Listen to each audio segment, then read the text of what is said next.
We can hear you, yes. Excellent. So, thank you for giving us this great opportunity to present the system we have developed at Perspectiva Solutions. This system we named Huaris, and it's actually devoted to preventive maintenance of laser systems using AI. Our company is located in Poland. We were set up in 2012. We are present in a number of photonics organizations across Europe, and our daily work is concentrated on a few pillars.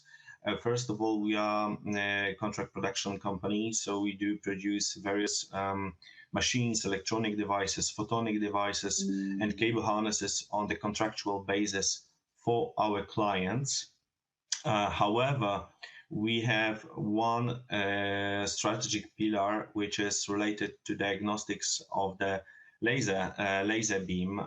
Since a few years now, we were on the market with our beam profilers, and now we extended this offer to address very specific market problem, which is related to long downtimes of the laser systems. So you might know that when the laser gets broken, it takes really long time to get that repaired. I'm not speaking now about the situations where people or maintenance companies just do the swap of the one laser to the other laser, but I'm talking about the situation when you want to repair it. And this time can be very long. From the market research we did, it was anything between 2 to 4 weeks typically. So we wanted to shorten this downtime, to increase the lasers availability, and the method how we want to do that is through predictive or preventive maintenance. So the value proposition we are bringing to our clients, to the market, is comprising few critical components. First of all, it's automation. So first of all, we have decided to make the detection of the artifacts in the beam in a fully automatic way. So if you work with laser, you know that beam characterization has been there for quite a while, but the assessment of the beam quality has been always done by a man, which limited the use of this technology. And also the additional aspect we wanted to address is long-term monitoring in also automatic way. So if you used to characterize the beam, you know that most of the time people just do a snapshot. You see what you see now, but you don't get really the information what has been going on with the laser over recent weeks or months. We want to change that. Also, if you look from the perspective of the maintenance companies, they really need a tool to monitor the lasers remotely.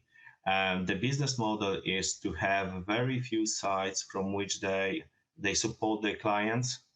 The effect is that they have to travel a lot, and this traveling makes things even worse in terms of the availability of their service. Of course, if you are a laser company, then your concern would be, how do I implement it on large scale? So our system that we've built is scalable and applicable in the large scale.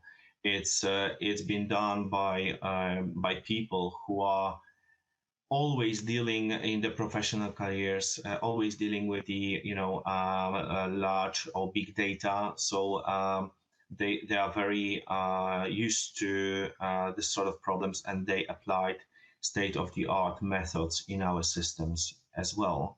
I would like to mention that, of course, the obvious target for us is science. Sorry, the industrial applications, but the science has been always important for us as well. So we focused also on this sector, and we are very open also for this kind of applications. Our technology is proprietary. It's protected by a patent application. So I think it's been quite unique.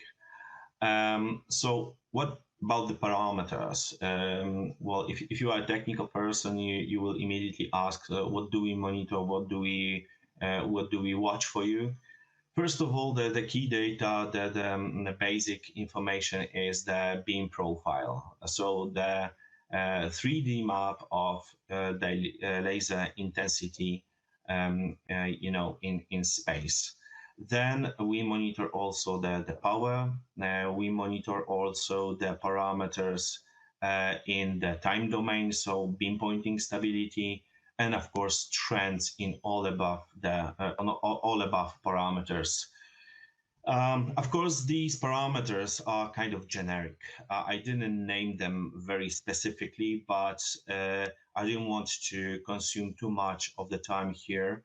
I would be very happy to continue this discussion, but for the technical people, probably this gives enough of kind of initial information. Then I would like to present a few examples of what can we detect. So these are classes, speaking the language of AI guys. These classes define what essentially can happen to the laser beam. And in the laser beam, you can have diffraction. You can have linear diffraction. You can have diffraction on the rounded edge. You can have, beam which is affected by rough surface. You can have spherical, various kinds of diffractions on multiple structures, and also evergreen dust. So these five classes of defects are being detected by our AI system. So how did we approach the training process? First of all, we did define the classes, the five classes I just mentioned a slide ago. Then we generated data sets. As you might know, training AI is a tricky thing because you need to have lots of data to make it working well. Then we did some pre-training experiment using various neural networks to test their performance. We benchmarked them to check which is most efficient. And we then performed full-scale training to basically do their work. Another step was to validate the algorithms using experimental data. And then we started playing, to see how much does it withstand of various kinds of situations from life. So we started adding the disturbances, for example, noise, and then we repeated the training and validation cycle. Here I'm showing the learning curves. On the upper graphs, you can see how the accuracy increased with epochs, so various sets of the data, training data.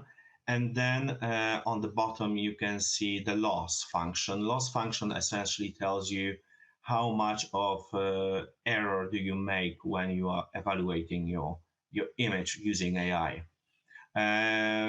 For each class, we used roughly 50,000 beam profiles, beam images to train. Here there is brief information how the noise impacts the accuracy of AI that we've built. We tested three types of the noise, Gauss, Poisson, and speckle. As you can see that essentially the noise didn't affect the accuracy of AI algorithms too much. There are other factors that affect them, and this is more or less a discovery that we've made, but not the noise, for example. One of the key aspects is the problem of specificity. Here we are showing, just for reference, the architecture of the neural networks that we've developed for those of you who are kind of AI oriented, and you can see the results here. This graph essentially is representation of the classes, how specific they are, in the meaning that essentially if you have these various colors of dots separated from one another, this means that the AI algorithms are capable of being very much successful, so to say, in distinguishing these two types of classes, these two types of defects, as represented by some example two colors. Here we are showing some real life examples of testing using real beams. In the left two columns, we are showing them in color and grayscale. Grayscale sometimes gives a bit better impression what kind of defect do we have there. Then top one means the probability of detecting the right defect, and the top one class is the kind of defect that we have detected. So as you can see, the accuracy is very high. I want to stress this because if you want to build a platform which works fully automatic, then you have to be pretty much sure that whatever the algorithms tell you, they are true positives. So they are giving you the right information about your beam quality. I mentioned information about the long-term monitoring. So the AI algorithms, they were embedded on the web application because essentially the heart, the core of the system is the web application that gathers information about all your lasers, all your metrology, and you can observe that in the web browser, and you can do it remotely and also in the real time. Well, and of course we have asked to all of you who are present on this presentation. First of all, we are very much open to talk to all partners, potential partners who would like to use our system in the lasers. Specifically, we mean here industrial companies who would like to embed our system into their products. But also we are very happy to work with science. So if that's something interesting for you, if you have extended infrastructure of your laser systems over various floors and big buildings, and you want to monitor your laser remotely from your desk, then we could probably help you. And essentially that's it. I would like to kindly ask you to make a quick snapshot of this slide. If you would like to follow up with me or with my team, and then we would be very happy to hear from you. And finally, we would like to acknowledge the support from the National Center of Research and Development in Poland for the help, financial help in our project through the European funds. Thank you very much. I'll be very happy to answer your questions. Thank you very much, Christoph. Excellent presentation. Yes, so we're now going to hold a short Q&A session. So if you have any questions for Christoph or any of the speakers, please do drop them in into the question box. Maybe Christoph, we could start with you since you were last to speak. I was asking about, does it matter about the type of laser? I mean, ultra-fast lasers or high-power lasers, does it matter what type of laser you can use this monitoring system for? Essentially, it does not. The platform is very much universal. we just need to get the beam footprint to have that as an input information for the algorithms to analyze. Of course, before we send the images to the cloud, they have to be somehow, prepared or pre-processed. But essentially, if the detector can detect the wavelength, specific wavelength of the source, then we can work with it. Nice. Okay. Have you ever thought about or people thought about using it to control the beam at all, like a closed feedback loop? Is that possible or not really advisable? It is. It is actually. This is also in our patent. So this is something. Of course, we will be offering very shortly, though we are not yet presenting it. Not quite ready. Okay, but something for the future. Soon in the future. Yeah.